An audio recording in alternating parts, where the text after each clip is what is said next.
Emily Thompson, Captain Marcus Thompson, Eleanor Thompson, Nathan Thompson, Sophia Thompson, Commander Reynolds, Lieutenant Alex Rivera, Cousin Mia Thompson, Option 2A Sarah Jenkins, Colonel William Jenkins, Margaret Jenkins, Brandon Jenkins, Claire Jenkins, Admiral Brooks, Sergeant Jake Harlan, Niece Olivia Jenkins, Option 3A Rebecca Harlan, General David Harlan, Patricia Harlan, Connor Harlan, Lauren Harlan, Vice Admiral Stevens, Petty Officer Ryan Ford, Cousin Grace Harlan. I'll use Rebecca Harlan throughout.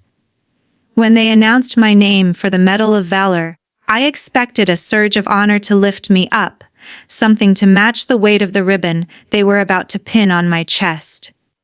Instead, I caught my sister's voice slicing through the hush of the auditorium, just loud enough to carry.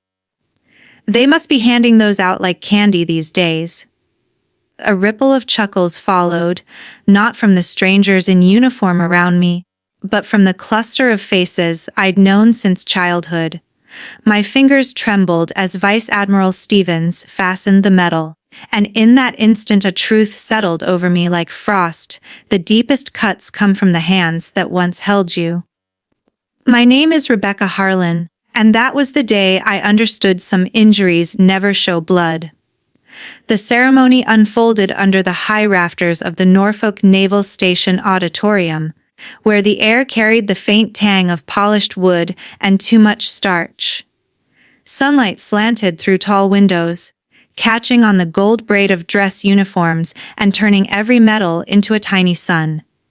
I stood at attention, spine straight, boots planted as if rooted to the deck plating, but inside my ribs my heart hammered like a loose rivet. The third row on the right held my family, and their presence tugged at me harder than any salute. My father sat with his shoulders squared the way he used to when he inspected my childhood bike for loose bolts. Only now his gaze was fixed somewhere past my left ear. My mother worried the hem of her navy blazer, the one she'd worn to every promotion of his, her smile thin as the paper programs stacked on every seat. Connor leaned sideways, murmuring something that made Lauren stifle a laugh behind her phone. The screen's glow painting her face ghostly. They looked like a portrait of polite strangers, not the people who'd once cheered louder than anyone when I aced a math test or fixed the leaky faucet with duct tape and stubbornness. I had rehearsed this moment in my head for months, ever since the letter arrived. I imagined their pride swelling to fill the room, drowning out the memory of every argument about my choice to enlist. Instead, their eyes held a measured distance, the kind you give a neighbor's kid who's done well but isn't yours to claim. When the master of ceremonies read my citation, heroism under fire, convoy protection, lives saved, the words felt borrowed, like a coat that didn't quite fit. Then Lauren's voice floated up again, light and careless. West surviving's the new bar for bravery. A few heads swiveled. Vice Admiral Stevens's hand paused on my shoulder, his eyes flicking toward the row before returning to pin the medal with deliberate care. Applause rose, polite and muffled, as if the room itself wasn't sure what to feel. I stepped back into formation, the ribbon heavy against my chest, and realized the medal wasn't proof of courage. It was a question mark they'd hung around my neck. 3 days later, I drove south along the coast, the highway unspooling like a loose thread. The salt wind whipped through the open window, carrying the smell of pine and marsh and something faintly metallic, the scent of home I'd both missed and dreaded. The house on Anchor Bend still crouched at the end of the Cull D sack, its clapboards the color of driftwood, the porch swing creaking even when no one sat in it. The hand-painted sign above the mailbox read, Harlan Haven, built on integrity, the letters flaking like old promises. I parked beneath the live oak that had shaded every childhood fort and stared at the front door until the engine ticked itself cool. Dad had taught me to caulk seams here, to read the sky for storms, to tie a bowline knot so tight it could hold a destroyer to the pier. The last time I'd seen pride in his eyes was the afternoon I fixed the bilge pump on his old skiff. Then I told him I'd signed the papers for the Navy, and the pride curdled into something hard and unspoken. "No daughter of mine throws her life away on a uniform," he'd said, voice low enough to rattle the windows. After that, conversations happened in glances and slammed cabinets. Inside, the house smelled of lemon polish and regret. Mom's sewing room upstairs held drawers stuffed with fabric swatches and gilt. While sorting through a pile of yellowed patterns, my fingers brushed a stiff envelope tucked beneath a stack of receipts. The return address read Department of Naval Investigations. The ink faded to gray. I carried it to the window where the light was strongest. A single sheet inside, creased down the middle, continued surveillance authorized. Civilian conduit identified as Harlan family contact. My pulse stuttered. No one in this house had clearance except me. So whose secrets were they guarding? My phone buzzed against my hip. A text from Vice Admiral Stevens's aide. "Need a private word, Lieutenant. Soon." The word soon felt like a countdown. That night I wandered into Dad's study, the one room he'd kept locked since his retirement. The air was thick with the ghosts of pipe smoke and ledger books. His desk was a museum of better days, framed commendations, a brass sextant, a coffee mug that read, "World's okayest, Captain." The bottom drawer resisted, then surrendered with a groan. Inside lay a folded bank notice, crisp and new. "Deposit received, Coastal Analytics Associates 9/200, signature D. Harlan." The numbers blurred. Dad used to say integrity was the only currency that never devalued. Apparently he'd found a broker. I photographed the slip and sent it to Ryan Ford, my squad mate from the convoy, the one who still walked with a limp and a laugh that could cut tension like a knife. His reply came fast. "Becca, that outfit's on a watch list. Tied to the ambush coordinates we lost in the Gulf." Another message followed, a scanned page of contractors flagged for suspicion. Line 14, Coastal Analytics Associates, alleged sale of medical evacuation routes to offshore bidders. My knees buckled. I sat on the rug. The one Mom had knotted the year I left for basic, and stared at the walls until the shadows swallowed the room. They hadn't just taken money. They'd drawn the map that put me in the crosshairs. 4 nights later, Lauren texted family cookout. "Dad says come." Don't be dramatic. I went because some truths need witnesses. The backyard smelled of charcoal and forced cheer. String lights twinkled above the picnic table like cheap stars. Dad flipped burgers with the same precision he once used to splice cable, his smile welded in place. "So, Lieutenant, planning to ride that metal to a book deal?" Connor snorted into his beer. "Bet the signing bonus beats overtime at the yard." Lauren filmed the corn on the cob, narrating for her followers, "Nothing like home cooking with my hero sis." The word hero tasted like ash. Mid-meal my phone vibrated. "Stevens, meet me at the annex after. Tell no one." I excused myself to refill water and slipped away. The annex was a low brick building behind the parade deck, lit only by a single bulb. Stevens waited inside, sleeves rolled, tie loosened. He pushed a folder across the desk. "Bank records under Connor Harlan. Same payer, same timeline as your convoy." The pages trembled in my hands. Deposits, withdrawals, a memo line that read, "Route verification, phase 2. At the bottom, a second signature, P. Harlan. Mom's looping cursive. The same one that used to sign my permission slips. Stevens's voice was gentle gravel. "We're building a case. You need to decide how close you want to stand when the walls fall." I drove home across the moonlit causeway, the water below black and endless. If this was real, every bedtime story about duty and country had been a lullaby sung over a loaded gun. The next afternoon I returned to the cookout, this time with questions sharpened to points.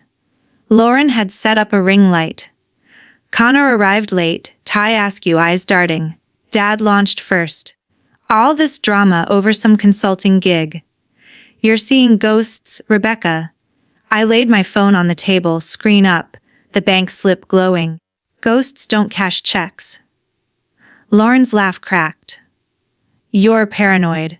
Trauma does that. Connor reached for the phone, I pulled it back. Tell me about Coastal Analytics, little brother. Tell me why my blood is on their invoice.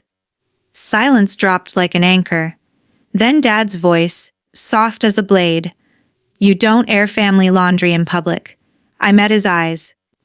You already hung it out to dry. That night an unknown number rang twice, then left a voicemail in a voice smooth as oil. Curiosity kills more than cats, Lieutenant. Some doors stay closed for a reason. I saved the message and forwarded it to Stevens. In the rearview mirror, a dark SUV kept pace for 3 exits before melting into traffic. I slept with the Medal of Valor on the nightstand. Its ribbon coiled like a question I hadn't answered yet. Dawn found me back at the old boatyard where Dad used to let me sand hulls until my palms blistered. The air tasted of rust and low tide. Inside the office trailer, moonlight striped the floor through broken blinds. One file cabinet stood open, papers rifled. I knelt, heart loud in my ears, and found a thumb drive taped beneath the bottom drawer. Plugged into my laptop, it bloomed with folders emails from C. Harlan to CAA'd contact. Subject lines like asset relocation finalized and exclude R. Harlan from distribution. One PDF titled Gulf Medevac Casualty Projection listed names I'd memorized in hospital beds. My own appeared in red, Harlan ARD, projected non-survival. Below it, Dad's initials authorizing the update. I sat on the cold concrete until the screen dimmed, the glow catching the scar that ran from my collarbone to my ribs. Some wounds reopen when you learn who held the knife. I sent everything to Stevens. He called before the sun cleared the cranes. This is bigger than treason, Rebecca. It's a pipeline. We're taking it federal, but you need to vanish for a while. I laughed, the sound rusty. Hiding is what let them aim. By noon the story cracked open across every screen. Local naval family linked to convoy data breach. Old photos of us at Christmas, at graduations, now captioned with words like betrayal and scandal. Mom called, voice shredded. You're tearing us apart. I watched gulls wheel over the inlet. You sold the pieces first. Lauren went live that evening, eyes artfully red. My sister's been through hell, and hell changes people. She's lashing out. We just want her home. The clip racked up views faster than apologies. Comments called me broken, attention-seeking, a uniform full of lies. I carried the thumb drive to Stevens in person. He studied the files without blinking. Full investigation. You're on admin leave effective now. I asked if that meant gag order. He said it meant survival. Connor showed up at dusk, knocking like a man who'd forgotten how doors work. It wasn't personal, Beck. The yard was drowning. Dad needed.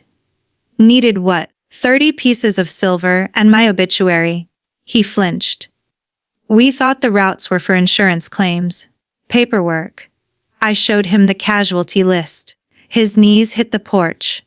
Later I learned Mom had used her share to refinance the house and buy the SUV parked out front, the one with vanity plates that read BLSSAD. When I asked her, she folded like wet paper. We thought it was hazard pay for your injury. I pointed to the non-disclosure clause. Hazard pay doesn't come with a body count. I walked the waterfront until my shoes wore thin. The tide hissed secrets against the pilings. Somewhere between the lighthouse beam and the buoy bells, I understood inheritance isn't just DNA. It's the choice to repeat or rewrite the story. The hearing convened in a windowless room that smelled of bleach and bureaucracy. I wore dress whites, starched to cardboard. The metal a cold weight over my heart. Across the table sat David, Patricia, Connor, and Lauren, the name Harlan now a brand they couldn't scrub off. The prosecutor's voice was flat Midwest. Unauthorized disclosure of classified routing, resulting in enemy engagement and American casualties. Dad's fist hit the table. We're patriots. This is a witch hunt. Stevens cued the projector. Grainy footage, Dad accepting an envelope from a man in a Coastal Analytics windbreaker. Audio followed. Connor's voice, tinny but unmistakable. Keep Rebecca in the dark. She asks too many questions. Mom's sob cracked the room. Lauren stared at her manicure like it might save her. Connor studied the floor, as if answers grew between the tiles. Stevens turned to me. Lieutenant Harlan, anything to add? I stood. I didn't survive their ambush by accident. I survived their silence. The room held its breath until Stevens spoke again. Valor isn't inherited. It's chosen every day, even when the enemy shares your table. Guards escorted them out. I removed my cover, folded it once, and gripped the metal until the edges bit my palm. 2 wars. One in sand, one in blood, and both had taught me the same lesson: the hardest fight is the one where surrender looks like love. 3 months later, the uniform hung in plastic, a ghost in my closet. The apartment overlooked the ship channel, where cranes moved like slow dancers against the sky. News crawled across the screen: David and Connor Harlan, 18 months probation, fines to stagger a saint. Lauren Harlan, permanent deplatforming, community service. Patricia Harlan, charges pending. I muted the anchor and listened to gulls instead. Justice arrived without fanfare, a quiet knock after the explosion. Ryan limped up the stairs with coffee and the kind of grin that forgave the world. You can't stitch a wound in the same room it was cut. I traced the scar through my shirt. Maybe the wound is the map. He nodded. Then follow it somewhere new. 2 days later, an email from an address I didn't recognize. Aunt Becca, Mom says you hate us. I just want the truth. The sender was Grace Harlan, Connor's daughter, 15 and furious in the way only teenagers can be. She showed up Saturday with a flash drive and eyes older than her face. Lauren kept backups. I found the originals. The files showed doctored manifests, timestamps altered, my survival statistic downgraded to sell the narrative. Grace's voice shook but didn't break. I sent copies to the agents. I'm done pretending. I hugged her so hard her ribs creaked. You didn't end the lie, kid. You started the truth. 5 years slipped by like tide through pilings. Norfolk's waterfront gleamed under a lavender dusk, the air soft with oyster roast and possibility. A bronze plaque now marked the end of Pier 7, Harlan Center for Integrity in Service. Stevens cut the ribbon. Ryan built the curriculum. Veterans learned to spot the difference between loyalty and leverage, between family and faction. My office smelled of salt and fresh paint. On the wall hung photos of the convoy team, smiles frozen mid-laugh, names etched beneath. The Medal of Valor sat in a shadow box, no longer a wound but a bookmark between chapters. Grace stepped in wearing midnight blues, her first enlistment stripes crisp. Do you ever forgive them? She asked. I watched freighters glide past the window. Forgiveness isn't amnesia. It's deciding the story doesn't end with their chapter. She smiled, the same crooked tilt I'd seen in my own mirror at her age. Then you wrote a better one. After she left, I walked the pier. The old dry dock had been refitted, a relief vessel named Veritas cut through the harbor, its hull painted the color of dawn. Bells tolled from the chapel on base, steady as a pulse. I leaned on the rail and let the wind comb my hair. The day they mocked my medal, I thought survival was the victory. Now I know survival was just the doorway. Courage was walking through it alone, then building a bigger house so no one else has to. The sun dipped, bleeding gold across the water. Purple ribbon, golden light, pain transmuted into something durable. I touched the plaque, fingers tracing the engraved words, "Truth is the only inheritance that grows when shared." Behind me, boots on deck plating, voices of new recruits laughing over Cho. Ahead, the horizon wide and unapologetic, I had carried their shame across oceans and courtrooms. Now I carried something lighter. The certainty that a name can be rebuilt, one honest brick at a time. The first time I took Grace out on the water, she was 16 and still carried the tremor of betrayal in her voice. We launched at dawn from the small marina behind the Harlan Center, the Veritas rocking gently against the rubber bumpers like a horse eager to run. The sky was the color of wet steel, the kind of morning where the air tastes metallic and every breath feels like borrowing time. I handed her the wheel before we cleared the breakwater. Her knuckles went white on the spokes, but her eyes, those storm gray eyes that mirrored mine before the desert bleached them, stayed steady on the channel markers. "Feel how she answers," I said, resting my hand over hers for a moment. "Not with force. With listening." She nodded, swallowed hard, and eased the throttle forward. The diesel growled awake, and the bow lifted like a sigh. We slipped past the Navy Yard where destroyers loomed like sleeping giants, their gray hulls catching the first pink of sunrise. Grace's breathing slowed to match the engine's rhythm. For the first time since she'd shown up at my door with that flash drive, she looked like a kid instead of a witness. Half a mile out, I cut the engine. The sudden quiet rang louder than any horn. Gulls wheeled overhead, their cries thin and sharp.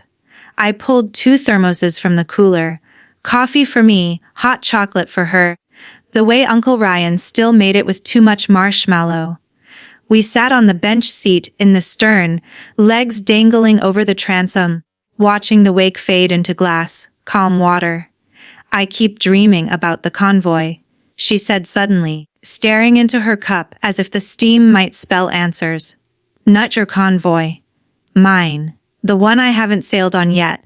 I see the explosion before it happens. I wake up tasting smoke.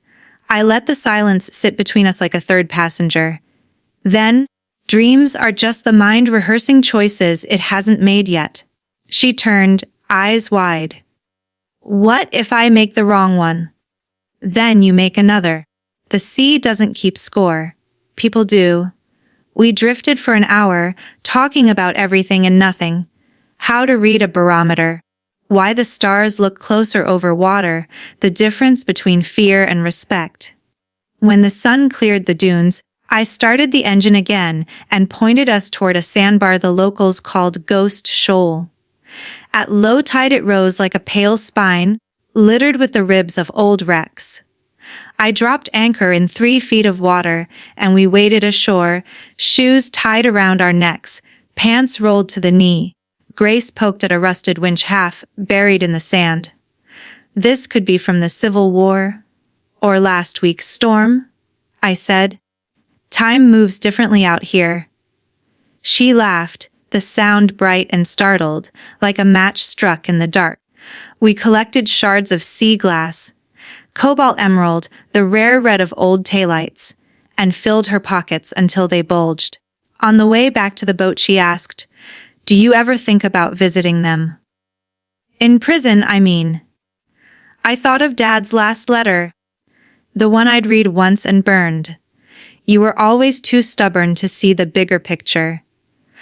"I think about the men who didn't get letters," I said. "That's enough." Back at the center that afternoon, Ryan was waiting with a stack of applications for the next ethics cohort. He'd added a new module, family as stakeholder. When loyalty collides with duty. Grace sat in on the session, scribbling notes in the margins of her notebook like she was decoding a foreign language. When the veterans shared their stories, one about a brother who sold surplus gear to militias, another about a mother who forged deployment orders to keep her son home, Grace's pen never stopped moving. At the end, she raised her hand.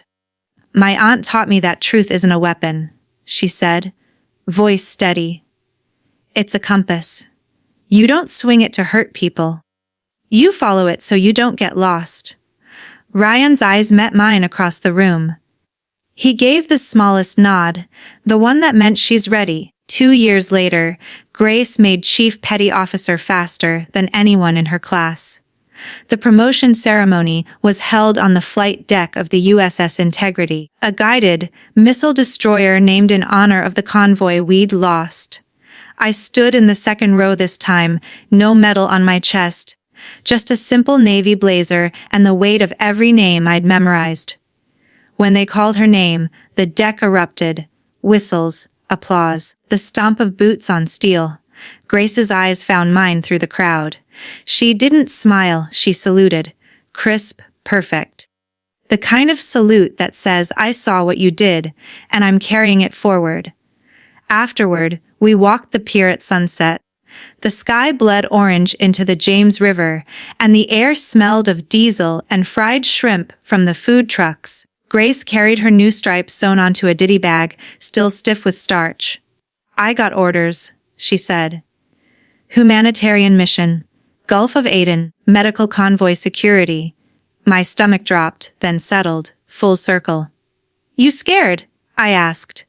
"Terrified," she admitted. "But the right kind. The kind that keeps you sharp." I reached into my pocket and pulled out a small velvet pouch. Inside was a piece of sea glass, the red one we'd found on Ghost Shoal, polished smooth by years in my desk drawer. I pressed it into her palm. "Cherry this. When the fear gets loud, rub it. Remember, the water always brings you back if you know how to read it." She closed her fist around the glass, eyes shining. "You'll be here when I get back. Count on it. Someone's got to keep the center from turning into a bureaucracy." She laughed, then hugged me so hard my ribs creaked again. Over her shoulder I saw Ryan filming on his phone, pretending it was for the newsletter. The wind carried the smell of salt and possibility. That night I walked the empty pier alone. The Veritas rocked at her slip, running lights winking like slow Morse code. I climbed aboard and sat in the captain's chair, the one Grace had gripped white-knuckled years ago. The harbor was quiet except for the slap of water against the hull and the distant clang of a buoy bell. I pulled out my phone and opened a new email. Subject line: proposal, Harlan Center expansion, family reconciliation track. I typed phase 1. Invite probation, complete family members of convicted service personnel to participate in restorative circles with affected veterans. Goal: not absolution, but accountability. Let them hear the names they sold. Let them see the faces they erased. Phase 2. Pair each participant with a mentor from the convoy survivor cohort. No lectures, just shared watch. 4 hours on the water, no agenda except listening. Phase 3, if they earn it, offer them a role. Not forgiveness, opportunity. A chance to rebuild what they broke, one honest shift at a time. I attached the budget Ryan had mocked up, the one with line items for therapy dogs and waterproof Bibles, and an industrial coffee maker that could survive a typhoon. Then I hit send to Vice Admiral Stevens, now retired but still meddling in the best way. His reply came before I reached the gangway green light. "But you're buying the first round when we break ground." 17 months later, the new wing opened under a sky so blue it hurt to look at. The dedication plaque read, "For those who lost their way and found it again on the water." Dad was there, thinner, hair gone silver at the temples, wearing a visitor badge clipped to a shirt that no longer fit. He stood at the back, hands clasped behind him like he was still on deck waiting for inspection. When the ceremony ended, he approached slowly, as if the floor might tilt. "Rebecca." His voice cracked on the second syllable. I waited. "I read the files," he said. "All of them. The ones you sent, the ones I signed." He swallowed. I thought I was saving the yard. Saving us. You saved the wrong thing. He nodded, eyes on the plaque. I know that now. Every day, I studied the man who'd once loomed larger than any storm. The program starts Monday. 4-hour shifts. You'll scrub barnacles off the veritas until your hands bleed. Then you'll sit with Martinez's widow and listen to how her kids asked why Daddy didn't come home. No excuses. No defense. Just the truth.